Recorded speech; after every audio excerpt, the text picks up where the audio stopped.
Hi guys, Olive here today with the next installment in my ongoing series of videos all about the 90s PBS Kids TV show, Wishbone. In case you've never seen an episode of the show before, it was a half-hour program directed at kids, and each and every episode was split into two different storylines. The first storyline was always an adaptation of a work from within the literary canon.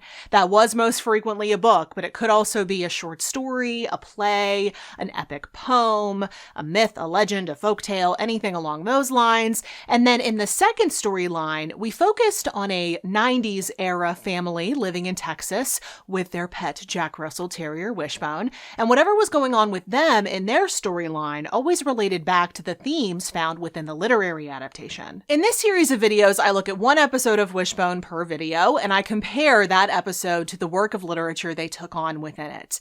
I examine the similarities and differences and start asking some questions. What did the writers choose to keep the same? What did they change? Why did they maybe make some of those choices? Were they faithful enough to the work to give the audience a good sense of what it was all about? Did they pull any kind of moral message from it to teach to the audience at home? And then finally, and most importantly, was it entertaining to watch? In today's video, I'll be looking at a mid-season 1 episode of Wishbone that takes on Victor Hugo's classic historical novel, The Hunchback of Notre Dame.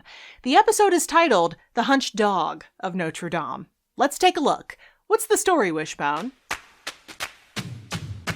What's the story, Wishbone? What's this you're dreaming of? At the start of this episode, the Texas kids are all playing roller hockey as Wishbone watches on the sidelines. After they're done shooting around for a bit, they start choosing members for two different teams. There's one kid remaining at the end, though, Nathaniel, who is wobbly on his skates, but he really wants to play. Demont, the town bully, refuses to accept him on his team, but Sam offers to sit out so that Nathaniel can play on their team in her place. In the midst of the argument about where and if he'll be playing, Nathaniel offers to bow out, not wanting to be a burden, but then he goes down hard. All the kids, except Sam, of course, laugh at his misfortune. Nathaniel's humiliation and exclusion from the group makes Wishbone think about The Hunchback of Notre Dame by Victor Hugo and its main character, the friendless and deaf Quasimodo, here played by Wishbone, who lives in 15th century Paris in Notre Dame. He serves as the bell ringer and is more often than not confined to the walls of the Gothic cathedral. On the streets below, there's a festival going on, and we see what kind of thing happens when Quasimodo does leave the tower. He is paraded around the streets, labeled the Prince of Fools, and ridiculed by all for his ugliness. Even the street performer Esmeralda is shocked when she sees him and runs off. But we can also see that Esmeralda is being closely watched by Quasimodo's master and adoptive father, Frollo, who collects Quasimodo and takes him to a tavern where Esmeralda is dancing. Frollo admits his infatuation with Esmeralda and instructs Quasimodo to fetch her for him. The hunchback approaches her in the street and asks her to meet with his master. She seems hesitant and then faints from fear when Frollo approaches her from behind. When authorities arrive, it looks like Quasimodo has attacked her. Back at the roller hockey game, Nathaniel has been allowed to play, although he is still very unsteady on those skates. Demont, seeing this, intentionally knocks him down just for a laugh, and Sam comes to help him when no one else will. And, furthermore, she offers to teach him how to skate. Joe and Demont are shocked that she wants to help Nathaniel, essentially calling him a helpless klutz, but Sam insists that Nathaniel just needs lessons to get better. But her teammates are more embarrassed than impressed that she wants to stick up for this outcast. In medieval Paris, a woman comes to the rescue as well. Quasimodo has been chained up and is being harassed by the crowd who are taunting him about the crime he didn't commit. He asks for some water and is brought some by Esmeralda, someone who Quasimodo thinks would hate him after what he's accused of doing to her. Time has passed in Texas since we've last seen the kids, and Joe and David are despondent sitting at Joe's kitchen table. Joe's mom, Ellen, asks them what's wrong, and they say they're worried because they haven't heard from Sam in 5 days. She's been spending all of her time with Nathaniel. Ellen asks whether Sam might like Nathaniel, like as in more than a friend, and the guys just refuse to believe it.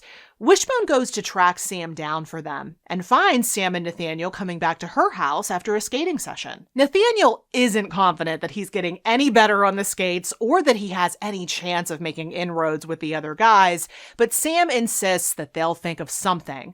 He sees a picture of Sam's dad and makes an offhanded remark that it must be nice to have a dad around to teach you sports and other things.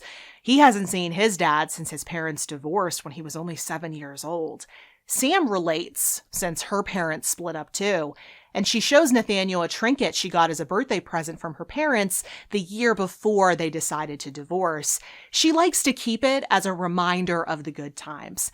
But just then, Wishbone, deciding to take a ride on Sam's skateboard, almost causes the little unicorn to fall and shatter, but Nathaniel catches it just in time. This reversal of the savior and the saved happens in the Hunchback of Notre Dame storyline as well.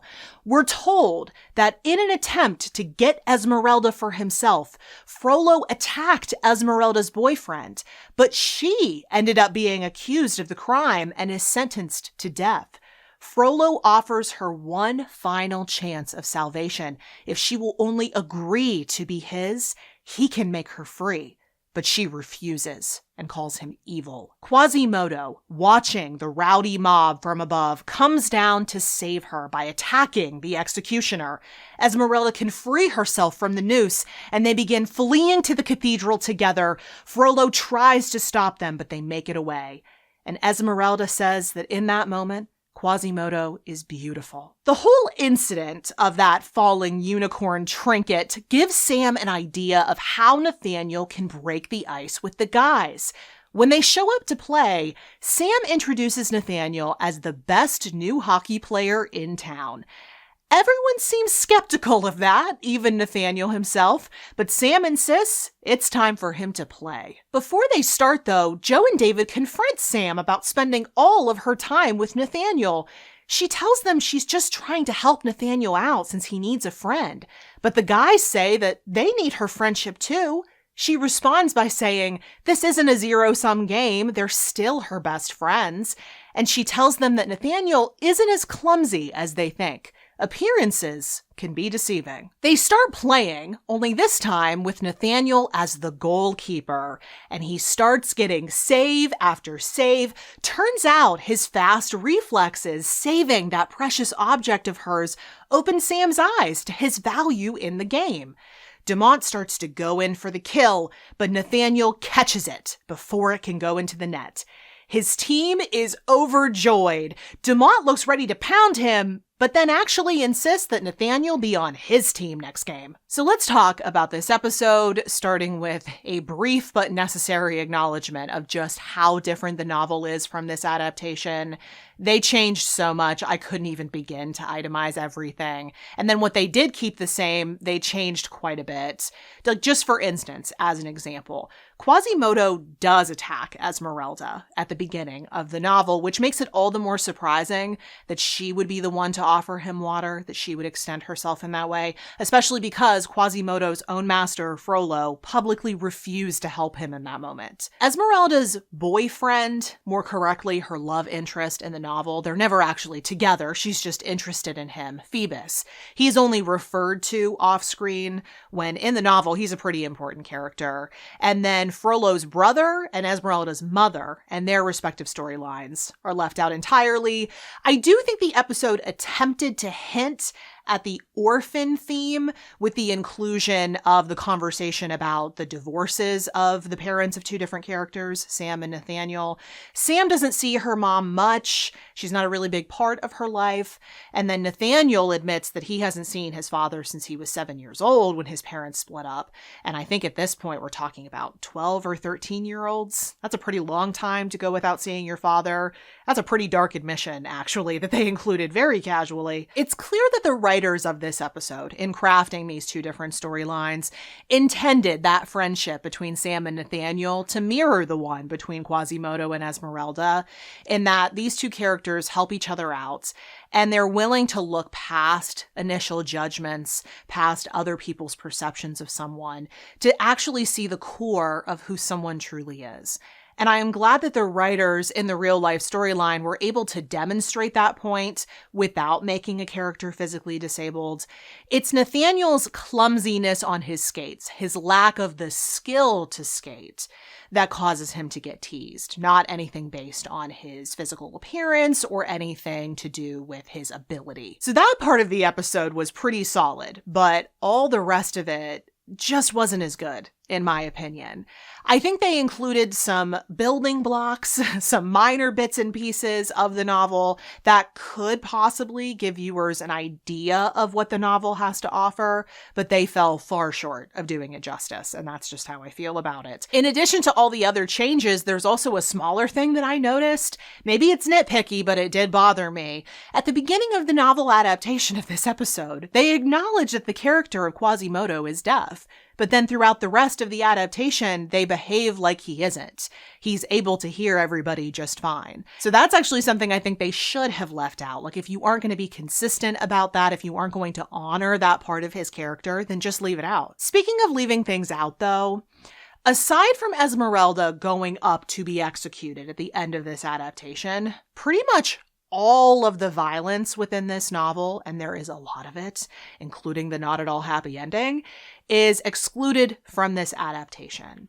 And I do understand why. This is a kid's show. Although they include violence in other episodes, so I'm not entirely sure why all of it was excluded from this particular adaptation. I understand why it was left out, but I think really, really important sections of the novel include violence within them. So to leave out all of them means that you're not really representing the novel properly. I think that is probably the main reason why I feel like the spirit of the novel wasn't present in this episode. If you need to exclude all of that just to be able to show it to kids, was it really worth adapting this in the first place? It's kind of like when you listen to a song on the radio, every other word essentially is a swear word, so they have to bleep out almost the entire thing. Why play it on the radio at all at that point? But I guess because they didn't end up showing very much from the book itself, they dragged out that real life storyline like no one's business. We got so much more of the 90s era storyline than the novel adaptation, so it's definitely lopsided. I thought that something was fishy from the very first scene when the kids are just shooting around playing hockey. It went on for such a long time, and I remember thinking, we're definitely not going to see much from the book if they're trying to kill time like this. I'm not trying to be overly critical here because The Hunchback of Notre Dame is an incredibly complex novel. There is so much going on. There are so many characters, many of whom are very important, and you couldn't possibly include all of them. And then there's this looming image, this symbol of the cathedral looming in the background. There are all of these themes going on. This was always going to be an incredibly challenging one to adapt.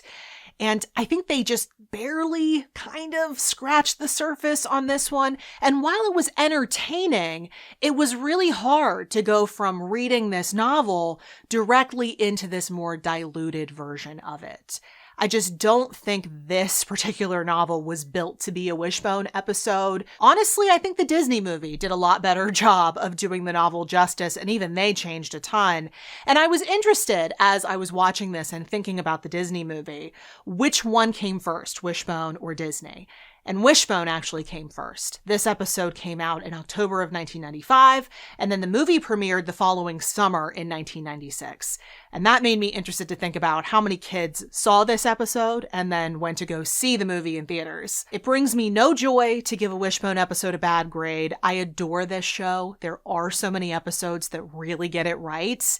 This is just not one of them. It does have a pretty good moral message and some decent entertainment value, I would say, but it really lacks the literary oomph that a truly successful episode of Wishbone needs. It needs to be faithful enough to the work to give the viewer an idea of what they could expect if they go on to read it themselves, and this one didn't have that. So this one falls below average. But those were my thoughts on this episode of Wishbone. I'd love to hear yours in the comment section below. And if you would like to see more of these What's the Story Wishbone videos that I do, I have created a playlist that houses all the ones I've covered up to this point. Believe it or not, this was actually the last episode from season 1 that I hadn't talked about yet. So now all of season 1 is in that playlist. Next month, I will be covering the final episode of the entire series, the last episode from season 2 that I haven't talked about yet, and then I will be doing a bonus episode in which I talk about the movie, as in the movie back from the 1990s. I don't know when or if the new movie is going to be coming out, so I'm talking about the original movie. So I only have 2 more episodes of Wishbone left to do. And that means if you are looking for one specific episode of Wishbone, if you remember it from childhood, or if you've heard that Wishbone covered it and you want to hear my thoughts on that specific episode, that episode will likely be in that playlist. Or maybe now that I am almost done with this project, you want to go back to the very beginning and binge through them all. Either way, that playlist will be linked for you in the description box and up in the cards. Thank you so much for watching. I hope you're having a wonderful day. I'll see you in the next video. Bye.